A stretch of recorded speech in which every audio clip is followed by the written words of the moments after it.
WhatsApp CA inter के प्यारे प्यारे छात्रों, पेपर हो गए हैं खत्म। पहले तो खुशी बनाओ कि दुख बनाओ भैया, पेपर तो जैसे तैसे गए, पता नहीं क्या ही गया। मुझे पता है तुम्हारा ओवर थिंकिंग दिमाग मुझसे ज्यादा तेज चल रहा है, तो सोचा उस पर आकर तुम्हें थोड़ी सी गाइडलाइंस वगैरह दे दूं कि भैया क्या क्या कैसे कैसे अब तुम कर सकते हो ताकि तुम्हारा भैया चीजें बढ़िया हो जाए। पहले तो भैया बहुत बहुत तहे दिल से माफी, मैं इस बार इंटरमीडिएट के पेपर्स में इतनी वीडियोस नहीं बना पाया जितनी मैं बनाता हूँ। बहुत बहुत माफी है, क्योंकि थोड़ा आर्टिकलशिप का प्रेशर था, थोड़ा इंस्टाग्राम पे भैया फुकरी मारने को मन कर रहा था, इस वजह से यूट्यूब पर इतना एक्टिव नहीं था। तो मैं तहे दिल से तुमसे माफी मांगता हूं, बट हाँ मैं आ गया हूं तो कुछ इंपॉर्टेंट ही कुछ फायदेमंद बताकर जाऊंगा। सबसे पहली चीज बात करेंगे थोड़े ग्रेस मार्क्स के ऊपर। भाई ग्रेस मार्क्स बहुत लोग कहते हैं भैया मिलेंगे तुम्हें, ये मिलेंगे। देखो मैं ना आज तुम्हें एक रियलिटी बताता हूं। क्या होता है, आईसीए कभी भी ग्रेस मार्क्स नहीं देता। वो क्या करता है, जिन 6 पेपर में से कौन सा पेपर जो टफ आया होगा ना, वहां पर तुम्हें नंबर मिल जाएंगे। कैसे? फॉर एग्जाम्पल लॉ का पेपर इस बार निहायत ही टफ आया था, तो लॉ के पेपर में जो चेकिंग होगी ना, वो बहुत ही लीनियंट साइड पे की जाएगी। मतलब जिस पर्सन के शायद लॉ में 35-40 बन रहे होंगे, उसको बढ़ाकर 50, 55, 60 तक लेके जाया जाएगा, और वो इंस्टीट्यूट ही लेके जाएगा, क्योंकि उसने क्या करना है, बाकी जिस पेपर्स में इजी मतलब पेपर आया था ना, वहां पर टफ चेकिंग करके उसको बराबर लेवल कर देना। इससे क्या होगा, उन बच्चों को जिन्होंने भैया उस पेपर में कुछ भी लिखा होगा ना, तो उनको कुछ ना कुछ नंबर मिल जाएंगे। और ऐसा मेरे साथ भी हुआ है। एफएमएसएम का पेपर मेरे May 24 अटेम्प्ट में सबसे टफ आया था, और उसमें क्या हुआ, बहुत ही ज्यादा लीनियंट चेकिंग।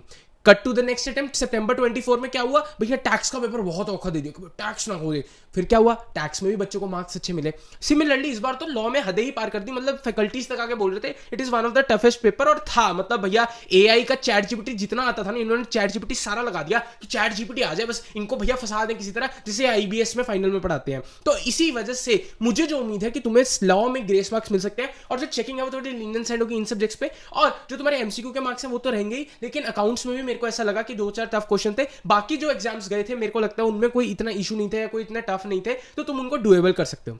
बात रही चैट जीपीटी से निकली, तो हमें चैट जीपीटी से एक चीज समझ आ गई कि भाई एआई का यूज बहुत इंपॉर्टेंट है। मतलब एआई को जो नहीं सीख रहा वो खत्म है भाई, क्योंकि सीए की जॉब रहेगी। बहुत बच्चों के क्वेश्चन आते हैं भैया क्या सीए की जॉब रहेगी फ्यूचर में? नहीं रहेगी भाई, सीए की जॉब रहेगी, लेकिन उस सीए की जॉब रहेगी जो पर्सन एआई को ढंग से यूज करना चाहता हो। तो जो अगले 1-2 महीने का वेला टाइम है, जिसमें आईसीए तो रिजल्ट निकालने ही वाला है, तुम अपने आप को अपस्किल कर लो ताकि तुम्हें चीजें सारी ढंग से समझ आ जाए। और कोई ऐसे वैसे सर्टिफिकेशन करने की जरूरत नहीं है, एक ऐसा सर्टिफिकेशन करो और ऐसा एआई का कोर्स करो जो तुम्हें सीए के साथ तो हेल्प करे, जो तुम्हारे सीएस ही पढ़ाए। तो टेंशन ना लो, लाइफ लॉन्गेस्ट टीम सीए अंकित पांडे सर और मोहित पाटीदार सर लेके आए हैं तुम्हारे लिए भैया बिकम अ कंप्लीट प्रोफेशनल का प्रोग्राम, जिसमें तुम एनरोल कर सकते हो। इसके फायदे क्या है, देखो अभी तुम्हारे पास टाइम है वेला, तुम अपना काट लिया। अब क्या करो, 1 अक्टूबर से तुम एनरोल कर लो। 51 स्टूडेंट्स का इनका कैप है, और अगर नहीं पसंद आया 100% रिफंड पॉलिसी। लेकिन ये सब तो फीचर्स हो गए, पढ़ाएंगे क्या, तुम्हें सर्टिफिकेशन देंगे, तुम्हें एक्सेल, टैली और GST return filing, income tax return filing कैसे होती है उन सबका एक ओवरऑल व्यू मिलेगा। उसके अलावा तुम्हें एआई की इंटीग्रेशन मिलेगी, तुम्हें चैट जीपीटी वगैरह सारे एआई टूल सिखाए जाएंगे।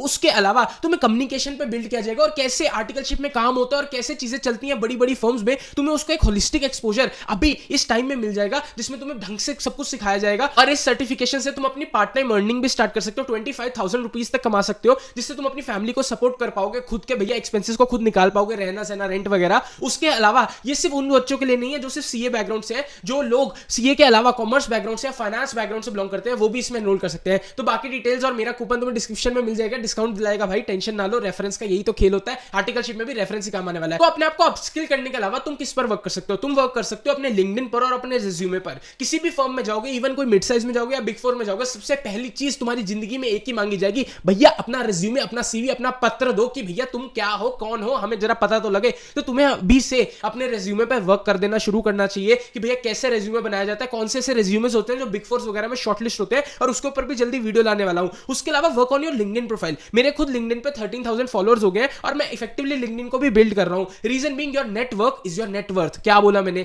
कि भैया जिन लोगों से आप नेटवर्क बनाओगे, जिन जिन लोगों को आप जानते होंगे, वो आपकी नेटवर्थ बन जाएंगे। मैं इतने सारे सीए फैकल्टीज को जानता हूं और वो मुझे जानते हैं। रीजन बीइंग क्योंकि उन्होंने मेरा कंटेंट तो देखा है, but we are effectively connected on LinkedIn, और हमारी एक दूसरे से बातचीत होती रहती है। तो मैं ये कहता हूं कि आप लोग अपने लिंक्डइन पे जल्दी वर्क करें, अगर अभी तक नहीं बनाया उसको जाकर बनाएं और उसको ऑप्टिमाइज करना शुरू करें। रही बात एक्सपेक्टेड रिजल्ट डेट्स की और पासिंग परसेंटेजेस की, तो आईसीआई का जो रिजल्ट होता है जनरली 1 से 1.5 महीने में आ जाता है, और पूरी कोशिश रहेगी आईसीआई की कि वो दिवाली से पहले तुम्हारा रिजल्ट दे दे, या दिवाली के एक दिन पहले ही रिजल्ट दे दे, क्योंकि उन्हें मजा आता है तुम्हारे त्योहारों पे तुम्हारे साथ खेलने का। तो मतलब जिसका अच्छा आ गया वो और अच्छी बात है, जिसका अच्छा नहीं आया हमने क्या लेना। आईसीआई की ऐसी पॉलिसी मेरे को लगता है होती है। तो भैया अब तुम तैयार रहना कि दशहरा के बाद अगर दिवाली के बीच में रिजल्ट दिख जाए तो कोई हैरानी की बात नहीं होगी। और उसके अलावा जो तुम्हारी पासिंग परसेंटेज रहती है वो लगभग फिक्स रहती है, वो वही 15-20% के अराउंड होवर करने वाली है। बट मेरे को उम्मीद है कि आईसीआई इस बार से थोड़ी जो रिजल्ट के परसेंटेजेस है उसको इंप्रूव करेगी। रीजन भी उनको अपना गोल जो था ना कि हमें 2050 तक कितने लाख चार्टर्ड अकाउंटेंट्स चाहिए उस पर काम करना है, तो वो डिफेक्टिवली फिक्सेस भी करे जा रहे हैं। रिसेंटली उन्होंने टैक्स ऑडिट्स भी लिमिट कर दिया जूनियर ऑडिटर्स को परफॉर्म करने के लिए, वो इंडियन बिग फोर बनाने पे भी काम कर रहे हैं। तो वो चाहते हैं कि सीए प्रोफेशन की वैल्यू बढ़े, इसलिए वो ज्यादा प्रोफेशनल्स को ही आगे भेजने वाले हैं। तो टेंशन ना लो, मतलब अगर हल्का बहुत अटक रहे होंगे, कितने अटेम्प्ट्स लग रहे होंगे तुम्हारे, तो शायद काफी हाई चांस है कि तुम इस अटेम्प्ट में निकल जाओ और आईसीआई के उस फनल से पास हो जाओ। उसके अलावा भैया एक और चीज सीखने वाली है। सीखने वाली क्या चीज है कि भैया क्या सीए की वैल्यू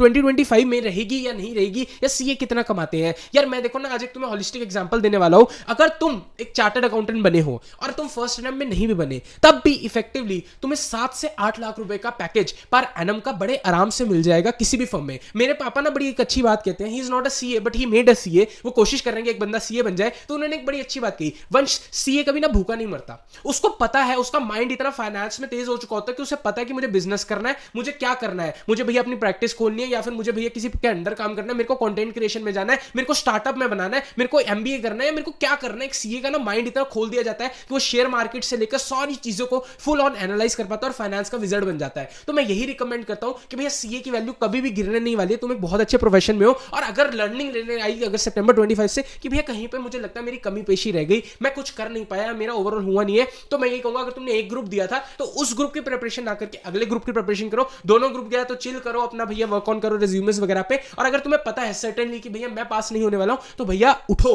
मोटिवेशन देने कोई चाचा चौधरी नहीं आएंगे, या फिर कोई ये बंदा माइक लगा के तुम्हें मोटिवेशन नहीं दे सकता। मोटिवेशन वो तुम्हारे पेरेंट्स हैं जो तुम्हारे मेहनत कर रहे हैं और तुम्हारे लिए भैया पैसे इकट्ठा करें कि मेरा बच्चा या बच्ची पढ़ लिख कर कुछ बन जाए। तो यार थोड़ी मेहनत कर लो ना। अगर नॉर्मल जिंदगी जीनी ही होती, आम जिंदगी जीनी होती, तो भैया अच्छे भले बीकॉम कर लेते। अगर इस कोर्स में आए हो, इस प्रोफेशनल डिग्री की वैल्यू रखते हो, तो जरा भैया जोर लगाओ। कितने भी एसीसी आ जाए, कितने भी सीएफए आ जाए, जो वैल्यू एक चार्टर्ड अकाउंटेंट की इंडिया में रहने वाली है ना, कभी बदलने नहीं वाली। तो बिना कोई ज्यादा टेंशन लेते हुए अपने काम पर लोगों फोकस करो और भैया जोर लगा दो। और जर्नी अभी अधूरी है मेरे यार, अभी तो मैं भी तुम भी दोनों सीए की जर्नी में है। अभी हम भी चार्टर्ड अकाउंटेंट नहीं बने हैं, ना तुम बने हो, लेकिन अपन ने इकट्ठे बनना है, अपन ने इकट्ठे टॉप पर पहुंचना है। बाकी ऐसे ऑलवेज हर एक संकट का हल होगा, आज नहीं तो कल होगा। मेहनत करते रहो मित्रों, पढ़ाई करते रहो। कमेंट सेक्शन खुला, कोई डाउट हो तो बता देना, भाई रिप्लाई कर देगा।